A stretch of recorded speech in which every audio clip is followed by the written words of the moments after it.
Hello प्यारे बच्चों, good morning. कहते हैं आप सब, उम्मीद करते हैं बहुत अच्छे होंगे, बेहतरीन तरीके से पढ़ाई कर रहे होंगे। प्यारे बच्चों, आप सबका हिस्ट्री का जो आपका हाफ ईयरली एग्जाम है उसका क्वेश्चन पेपर आ चुका है। तो चलिए आज हम लोग इसके जो सटीक आंसर की है, जो आपका 100% सही है, उसका आंसर की हम लोग देखने वाले हैं। तो चलिए एक एक करके सारा क्वेश्चन आपके स्क्रीन पर आता रहेगा।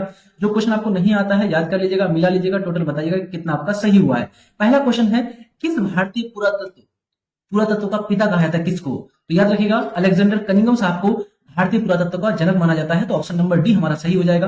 नेक्स्ट क्वेश्चन है, गोदीबारा के प्रमाण कहां से मिले हैं? तो प्यारे बच्चों, गोदीबारा इसी को बोलते हैं डाकयार्ड या फिर बंदरगाह शहर। तो लोथल है, ऑप्शन नंबर बी हमारे यहाँ पर बिल्कुल राइट हो जाएगा। बहुत आसान क्वेश्चन है, ये सारा क्वेश्चन हमने आपको पढ़ाया है बेहतरीन तरीके से। 1922 में मोहनजोदड़ो की खोज किसने किया था? तो याद रखिएगा, मोहनजोदड़ो की जो खुदाई है ये आपका राखलदास बनर्जी, जिसको बोलते हैं आर डी बनर्जी के द्वारा। तो ऑप्शन नंबर सी हमारे यहाँ पर बिल्कुल सही हो जाएगा। अगला है आपका क्वेश्चन 4 नंबर का, कि कौन सी सभ्यता अपनी नगर नियोजन के लिए प्रसिद्ध था? तो बेहतरीन किस्म के नगर नियोजन आपको देखने को मिलेगा प्यारे बच्चों, सिंधु घाटी सभ्यता। ऑप्शन नंबर डी हमारा बिल्कुल सही हो जाएगा। कालीबंगा किस राज्य में है प्यारे बच्चों? तो कालीबंगा याद रखिएगा, ये राजस्थान में पड़ता है। यहाँ से आपको जुते हुए खेत के साक्ष्य भी मिले थे। ऑप्शन नंबर सी आपका बिल्कुल सही हो जाएगा। भारतीय पुरातत्व सर्वेक्षण की स्थापना कब की गई थी? तो याद रखिएगा, अलेक्जेंडर कनिंघम महोदय के द्वारा सन 1861 में भारत में पुरातत्व सर्वेक्षण विभाग की स्थापना की गई थी। तो सी ऑप्शन बिल्कुल सही हो जाएगा। याद रखिएगा, ये आपका पूरा का पूरा 100% एकदम सटीक आंसर है, इसलिए आप लोग सही से देख लीजिएगा। मोहनजोदड़ो किस नदी के किनारे स्थित है? तो प्यारे बच्चों, मोहनजोदड़ो जो है ये पाकिस्तान में आपका सिंधु नदी के किनारे स्थित है। तो ऑप्शन नंबर बी हमारा बिल्कुल करेक्ट हो जाएगा। क्वेश्चन है आपका, सुमेरी अभिलेखों में किस देश को नाविकों का देश कहा गया है? तो सुमेरियन जो सभ्यता है, जिसको मेसोपोटामिया की सभ्यता बोलते हैं, तो याद रखिएगा जो मेलुहा है, जिसको सिंधु घाटी सभ्यता बोलते हैं, इसी के लोगों को नाविकों का देश कहा जाता है, क्योंकि प्यारे बच्चों वहां पर अरब सागर में है ना नाव और ये सब चीज चलते थे। अगला क्वेश्चन लेते हैं आपका, हड़प्पा सभ्यता में नर्तकी की मूर्ति यानी कि कांसा का एक नर्तकी की मूर्ति है डांस करता हुआ, वो मोहनजोदड़ो से प्राप्त हुआ था। ऑप्शन नंबर सी आपका बिल्कुल करेक्ट हो जाएगा। विशाल स्नानागार के साक्ष्य कहां से प्राप्त हुए? तो बहुत बड़ा स्नानागार नहाने के लिए, ग्रेट बाथ हॉल, ये आपका मोहनजोदड़ो से प्राप्त हुआ था। ऑप्शन नंबर सी हमारा बिल्कुल करेक्ट हो जाएगा। मैं आपको बताएं, ऋग्वेद के किस मंडल में वर्ण व्यवस्था की उत्पत्ति का उल्लेख मिलता है? तो प्यारे बच्चों, वर्ण व्यवस्था का 10वें मंडल में, 10वां मंडल का जो पुरुष सूक्त है उसमें चर्चा मिलता है। ऑप्शन नंबर डी राइट हो जाएगा। ऋग्वेद में वर्णित प्रमुख देवी कौन थी? तो प्यारे बच्चों, जो प्रमुख देवी है ऋग्वेद में प्यारे बच्चों याद रखेगा, वो है आपका उषा। तो ऑप्शन नंबर बी हमारा बिल्कुल सही हो जाएगा। उत्तर वैदिक काल में किसकी रचना की थी? उत्तर वैदिक काल में बात करते हैं तो अथर्ववेद हो गया, यजुर्वेद हो गया, सामवेद हो गया, ये सारा का सारा उत्तर वैदिक काल में रचना किया गया था। ऑप्शन नंबर डी हमारा बिल्कुल करेक्ट हो जाएगा। महावीर का जन्म कहां पर हुआ था? तो महावीर का जन्म बहुत बार पढ़ाया हमने चैप्टर नंबर 4 में आपको, जो कि आपका कुंडग्राम में हुआ था। ऑप्शन नंबर सी बिल्कुल करेक्ट हो जाएगा। आजीवक संप्रदाय के संस्थापक कौन थे? प्यारे बच्चों, जो आजीवक संप्रदाय, इसकी स्थापना प्यारे बच्चों मखली गोसाल ने किया गया था। ऑप्शन नंबर सी हमारा बिल्कुल करेक्ट हो जाएगा। निगंट नाथ पुत्र किसे कहा जाता है? तो याद रखिएगा, महावीर स्वामी, जो महावीर स्वामी है जैन धर्म का संस्थापक, इसी को प्यारे बच्चों निगंट नाथ पुत्र कहा जाता है। ऑप्शन नंबर बी राइट हो जाएगा। महावीर ने अपना पहला उपदेश कहां पर दिया था? गौतम बुद्ध ने सारनाथ में दिया था, और महावीर ने सबसे पहला उपदेश अपना राजगृह में दिया था। तो इसलिए ऑप्शन नंबर बी हमारे यहाँ पर बिल्कुल सही हो जाएगा। अगला है आपका, गौतम बुद्ध का मूल नाम क्या था? तो गौतम बुद्ध के बचपन का नाम या मूल नाम उसका था प्यारे बच्चों सिद्धार्थ। ऑप्शन नंबर यहाँ पर सी राइट हो जाएगा। अगला है आपका, गौतम बुद्ध को ज्ञान की प्राप्ति कितने वर्ष के अंतराल में होती? तो प्यारे बच्चों 29 साल की उम्र में वो घर छोड़ गया था, और 6 साल के बाद 35 साल की उम्र में उसको ज्ञान की प्राप्ति हुई थी। ऑप्शन नंबर डी राइट हो जाएगा। बौद्ध संघ के नियमों का उल्लेख किस ग्रंथ में मिलता है? प्यारे बच्चों, बौद्ध धर्म में जो भी बौद्ध भिक्षु होते हैं उसके लिए वहां पर नियम होते हैं प्रॉपर, और ये सारे नियम आपका जो बौद्ध ग्रंथ है विनय पिटक, उसमें चर्चा मिलता है। तो ऑप्शन नंबर बी राइट हो जाएगा। बुद्ध चरित की रचना किस भाषा में हुई है? तो बुद्ध चरित की जो रचना है प्यारे बच्चों, ये आपको संस्कृत भाषा में हुआ है। ऑप्शन नंबर डी राइट हो जाएगा। इसमें गौतम बुद्ध के बारे में विस्तार से चर्चा मिलता है। अगला है आपका, किसके संरक्षण में चौथी बौद्ध संगीति हुई थी? जो चौथी बौद्ध संगीति हुई थी प्यारे बच्चों, वो कनिष्क का काल में हुआ था, जम्मू कश्मीर में। तो ऑप्शन नंबर ए आपका बिल्कुल करेक्ट हो जाएगा। उत्तराध्ययन सूत्र का संबंध किस धर्म से है प्यारे बच्चों? तो ये प्रमुख से आपका किस धर्म से है? जैन धर्म से है, याद रखिएगा। ऑप्शन नंबर सी हमारा बिल्कुल करेक्ट हो जाएगा। दक्षिण भारत में जैन धर्म का प्रसार भद्रबाहु ने किसके काल में हुआ था?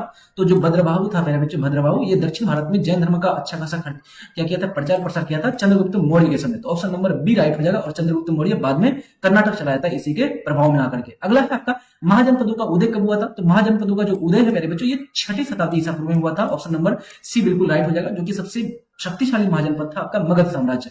किस महाजनपद का राजा प्रसेनजित बुद्ध का समकालीन था? यानी जब बुद्ध जिंदा थे तो उस समय कौन थे? प्रसेनजित। तो कहां का शासक था ये प्रसेनजित? आपका कोशल का शासक था। ऑप्शन नंबर बी राइट हो जाएगा। गणतांत्रिक व्यवस्था किस महाजनपद में थी? तो विश्व का सबसे पहला गणतांत्रिक व्यवस्था ये वैशाली वज्जी वाला क्षेत्र। ऑप्शन नंबर डी हमारा बिल्कुल करेक्ट हो जाएगा। किसने मौर्य वंश की स्थापना किया था? तो बहुत हलवा क्वेश्चन आपका, Chandragupta Maurya. Option number D हमारा बिल्कुल सही हो जाएगा। अशोक के अभिलेखों को प्रकाश में लाने का श्रेय किसको दिया जाता है? तो सबसे पहले अशोक का जो अभिलेख है इसको 1837 में पढ़ा गया था। किसके द्वारा प्यारे बच्चों? तो जेम्स प्रिंसेप के द्वारा। ऑप्शन नंबर सी बिल्कुल करेक्ट हो जाएगा। मौर्य काल में आय का मुख्य रूप से स्रोत क्या था? तो मौर्य काल में प्यारे बच्चों कृषि बहुत ज्यादा होता था, तो इससे लगान जो लिया जाता था भूमि कर, ये ऑप्शन नंबर बी हमारा बिल्कुल करेक्ट हो जाएगा। कलिंग युद्ध की भाषा जो है भीषणता का उल्लेख अशोक ने किस अभिलेख में किया है? तो प्यारे बच्चों अशोक का जो 13वां शिलालेख है उसमें चर्चा मिलता है कलिंग युद्ध के बारे में, जो कि 261 बीसी में हुआ था, ईसा पूर्व में हुआ था। धम्म के प्रचार प्रसार करने के लिए धम्म महामात्र नामक पदाधिकारी का नियुक्त किया था। किसने किया था प्यारे बच्चों? अशोक ने किया था। यहाँ पर ऑप्शन नंबर हमारा बिल्कुल सी राइट हो जाएगा। अगला है सातवाहन जो शक्ति है इसकी पुनर्स्थापना किसने किया था? जो सातवाहन शासक है, तो इसमें एक प्यारे बच्चों प्रतापी शासक था जिसका नाम था गौतमीपुत्र सातकर्णी, है ना। तो ये ऑप्शन नंबर सी यहां पर बिल्कुल करेक्ट हो जाएगा।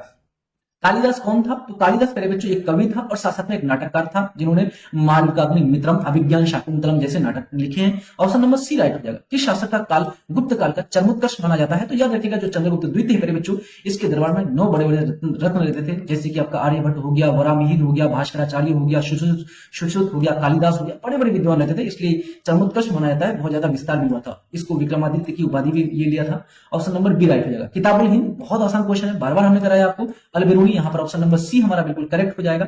अगला है आपका प्यारे बच्चों नारियल तथा पान का वर्णन किस यात्री ने किया था? तो नारियल और पान का जो वर्णन है प्यारे बच्चों विस्तृत रूप से अपनी किताब रेहला में किया था। किसने? इब्न बतूता ने। ऑप्शन नंबर बी राइट हो जाएगा। अलबेरूनी किस शताब्दी में भारत में आया था? अलबेरूनी प्यारे बच्चों जो है ये महमूद गजनवी के साथ आया था 11वीं शताब्दी के आसपास, याद रखेगा। ऑप्शन नंबर सी राइट हो जाएगा। इब्न बतूता कहां से आया था? अफ्रीका का एक देश है मोरक्को, तो मोरक्को से आया था प्यारे बच्चों Ibn Battuta. Option number C right हो जाएगा। सारे बच्चे प्ले स्टोर में जाकर के UMID उम्मीद क्लासेस ये एप्लीकेशन आप लोग डाउनलोड कर लीजिएगा, वहां पर बेहतरीन तरीके से ये PDF आपको वहीं पर मिल जाएगा। जितने भी सब्जेक्टिव क्वेश्चन है प्यारे बच्चों वो सब्जेक्टिव क्वेश्चन भी आपको वहां पर मिल जाएगा, ठीक है। सटीक ये PDF मिल जाएगा। अगला है आपका इब्न क्वेश्चन है किताबुल हिंद किस भाषा में लिखा गया है? तो किताबुल हिंद जो है अलबेरूनी के द्वारा अरबी भाषा में लिखा गया है, याद रखिएगा। ऑप्शन नंबर बी राइट हो जाएगा। रेहला इसके लेखक कौन है? तो रेहला ये लिखा गया है प्यारे बच्चों फारसी में, जो कि आपका इब्न बतूता के द्वारा। ऑप्शन नंबर बी राइट हो जाएगा। अगला है सुल्तान मोहम्मद बिन तुगलक ने किसको जो है दिल्ली का काजी यानी दिल्ली का न्यायाधीश नियुक्त किया था? तो प्यारे बच्चों जो आपका इब्न बतूता है इसी को उन्होंने क्या बनाया था? काजी बनाया था दिल्ली का। ऑप्शन नंबर सी राइट हो जाएगा। अब्दुल रज्जाक समरकंदी ने भारत का भ्रमण कब किया था? प्यारे बच्चों अब्दुल रज्जाक ये फारस यानी ईरान का व्यक्ति था और ये प्यारे बच्चों विजयनगर साम्राज्य आया था। कब आया था? 15वीं शताब्दी में आया था। ऑप्शन नंबर सी राइट हो जाएगा। बर्नियर भारत में कितने वर्ष तक था? तो बर्नियर जो है भारत में लगभग 12 साल तक था। ऑप्शन नंबर डी राइट हो जाएगा। दारा शिको का चिकित्सक कौन था? प्यारे बच्चों दारा शिको जो इसका जो चिकित्सक था, इसका जो डॉक्टर था प्यारे बच्चों वो था आपका बर्नियर। ऑप्शन नंबर ए आपका सही हो जाएगा। Travels in the Mughal empire, ये तो बहुत इंपोर्टेंट है क्वेश्चन, बार बार पूछा जाता है आपको। Travels in the Mughal empire ये प्यारे बच्चों आपका बर्नियर। ऑप्शन नंबर सी बिल्कुल करेक्ट हो जाएगा। निम्न में से डच यात्री कौन था? कौन था प्यारे बच्चों? डच यानी नीदरलैंड का। तो याद रखिएगा इसमें से प्यारे बच्चों कोई भी नहीं आंसर होगा, क्योंकि यहाँ पर अगर बात करते हैं अब्दुल रज्जाक ये आपका ईरान का था, बर्नियर आपका फ्रांस का था, है ना, फ्रांस में बर्नियर।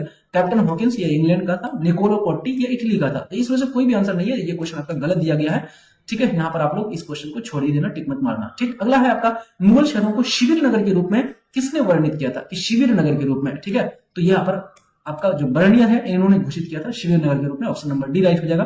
किस यूरोपीय यात्री ने सती प्रथा का विस्तृत रूप से वर्णन किया था? तो प्यारे बच्चों वो व्यक्ति आपका बर्नियर, इन्होंने सती प्रथा का उल्लेख किया गया था। और एक व्यक्ति है आपका इब्न बतूता, उन्होंने भी अपना आंखों देखा हल बताया था। ऑप्शन नंबर डी राइट हो जाएगा। 15वीं शताब्दी में भारत आने वाला अपनासी निकेतन किस देश से संबंधित था? तो 15वीं शताब्दी में आने वाला जो अपनासी निकेतन है प्यारे बच्चों ये आपका रूस का था। कहां का था? रूस का था। ऑप्शन नंबर डी राइट हो जाएगा।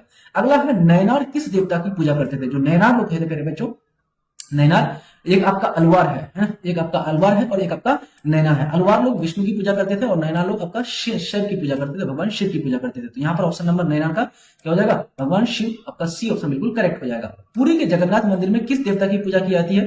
कृष्ण, बलराम, सुभद्रा या फिर इनमें से सभी? तो यहाँ पर प्यारे बच्चों आपका कृष्ण भगवान। ऑप्शन नंबर ए आपका बिल्कुल करेक्ट हो जाएगा।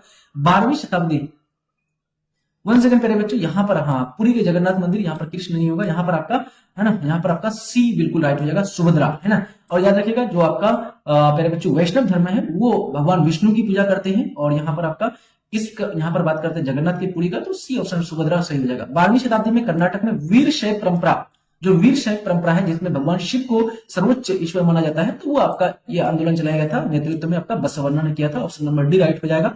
यह हमने पढ़ाया भी था आपको विचारक विश्वास और इमारत वाला चैप्टर में। निम्नलिखित में से कौन अलवार संतों की रचना है? इसमें से अलवार संतों की रचना बताना है आपको, तवरम या फिर आपका नलियरा दिव प्रबंधम। तो ये आपका दोनों हो जाएगा, ऑप्शन नंबर ए और बी दोनों सही हो जाएगा।